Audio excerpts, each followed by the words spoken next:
Hi friends, welcome. ഗോതമ്പൊടി വെച്ചിട്ട് വളരെ എളുപ്പത്തിൽ ഉണ്ടാക്കാൻ പറ്റുന്ന ഒരു അപ്പത്തിൻ്റെ റെസിപ്പിയാണ് കേട്ടോ ഇന്ന് കാണിക്കുന്നത്. അപ്പോൾ ഈ ഒരു അപ്പത്തിലേക്ക് നമ്മൾ തേങ്ങയൊന്നും ചേർക്കാതെയാണ് ഉണ്ടാക്കുന്നത്. അപ്പോൾ അതിനായിട്ട് 1.5 കപ്പ് ഗോതമ്പൊടിയാണ് എടുത്തിരിക്കുന്നത്.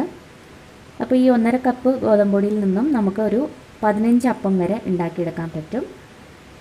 ഇനി ഇതിലേക്ക് മധുരത്തിനനുസരിച്ച് പഞ്ചസാര ചേർക്കാം. ഞാനിവിടെ ഒരു 2 ടേബിൾ സ്പൂൺ പഞ്ചസാര ചേർക്കുന്നുണ്ട്. അപ്പോൾ തേങ്ങ ഒന്നും ചേർക്കുന്നില്ല. അപ്പോൾ തേങ്ങ ഒന്നും ചേർക്കാത്ത കാരണം തന്നെ പഞ്ചസാര ഒരു 2 ടേബിൾ സ്പൂൺ ചേർക്കുന്നുണ്ട്. നിങ്ങൾക്ക് കുറച്ചും കൂടി മധുരം വേണമെങ്കിൽ ഒരു 3 ടേബിൾ സ്പൂൺ വരെ പഞ്ചസാര ചേർക്കാം, കുഴപ്പമൊന്നുമില്ല.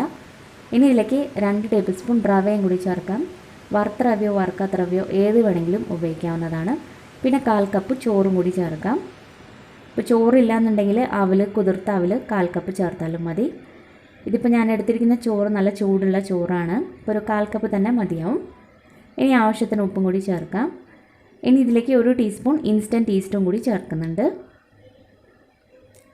ഇനി ഡ്രൈ ഈസ്റ്റാണ് ഉപയോഗിക്കുന്നതെങ്കിൽ ആദ്യം കുറച്ച് ഇളം ചൂട് വെള്ളത്തിലിട്ട് 10 മിനിറ്റ് ഇട്ട് വയ്ക്കുക. അതിന് ശേഷം നമുക്ക് ഇതിലേക്ക് ചേർത്താലും മതി. ഇനി ഇതെല്ലാം കൂടി നന്നായിട്ടൊന്ന് മിക്സ് ചെയ്തെടുക്കാം. ഇതുപോലെ നമ്മൾ പാത്രത്തിലിട്ട് മിക്സ് ചെയ്തതിന് ശേഷം അരച്ചെടുക്കുന്നതായിരിക്കും കുറച്ചും കൂടി എളുപ്പം. നമ്മൾ നേരിട്ട് ഗോതമ്പൊടി മിക്സിയിലൊക്കെ ഇട്ട് അരച്ചെടുക്കുമ്പോൾ ശരിക്കും അരച്ചെടുക്കാൻ ഭയങ്കര ബുദ്ധിമുട്ടായിരിക്കും. അവിടെ ഇവിടെ ആയിട്ട് ഇങ്ങനെ കട്ട പിടിച്ചിരിക്കും. അപ്പോൾ ഇതാകുമ്പോൾ കുറച്ചും കൂടി എളുപ്പമാണ്. അപ്പോൾ ഇതിലേക്ക് ഒരു 2.25 കപ്പ് വെള്ളം കൂടി ഒഴിച്ച് നമുക്ക് നന്നായിട്ടൊന്ന് മിക്സ് ചെയ്തെടുക്കാം. ഈ സമയത്ത് കുറച്ച് കട്ട ഉണ്ടാവും, പക്ഷേ നമ്മൾ അരച്ചെടുക്കുമ്പോൾ മാറിക്കിട്ടും. അപ്പോൾ ഇതുപോലെ പാത്രത്തിലിട്ടൊന്ന് മിക്സ് ചെയ്തതിന് ശേഷം നമുക്ക് മിക്സിയുടെ ജാറിലേക്ക് മാറ്റാം.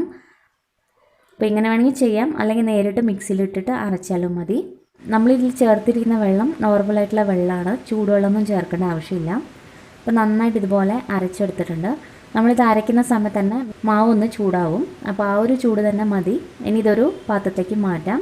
ഇനി ഇത് അരമണിക്കൂർ നേരത്തേക്ക് ഫെർമെൻറ്റ് ചെയ്യാൻ വേണ്ടിയിട്ട് വെക്കാം. ഇതിപ്പോൾ ഒരു 30 മിനിറ്റ് ആയിട്ടുണ്ട്. മാവ് നല്ലതുപോലെ തന്നെ പൊന്തി കിട്ടിയിട്ടുണ്ട്.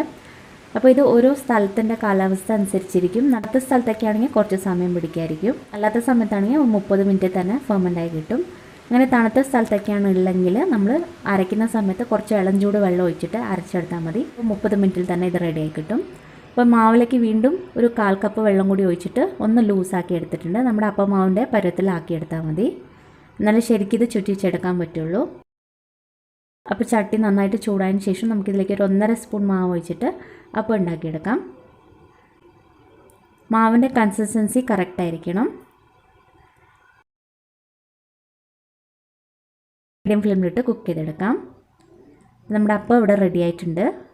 അതുപോലെ നല്ലയിടൊക്കെ നല്ല ക്രിസ്പി ആയിട്ട് കിട്ടും. സോഫ്റ്റായിട്ടുള്ള അപ്പമാണ്. അപ്പോൾ ഇതേ തീയിൽ തന്നെ ബാക്കിയുള്ള അപ്പം നമുക്ക് റെഡിയാക്കിയെടുക്കാം. നമ്മൾ ഈ മാവ് ഒഴിക്കുന്ന സമയത്ത് തീ ഒന്ന് കുറച്ച് വയ്ക്കാം. അതിന് ശേഷം മീഡിയം ഫ്ലെയിമിലിട്ട് കുക്ക് ചെയ്തെടുത്താൽ മതി.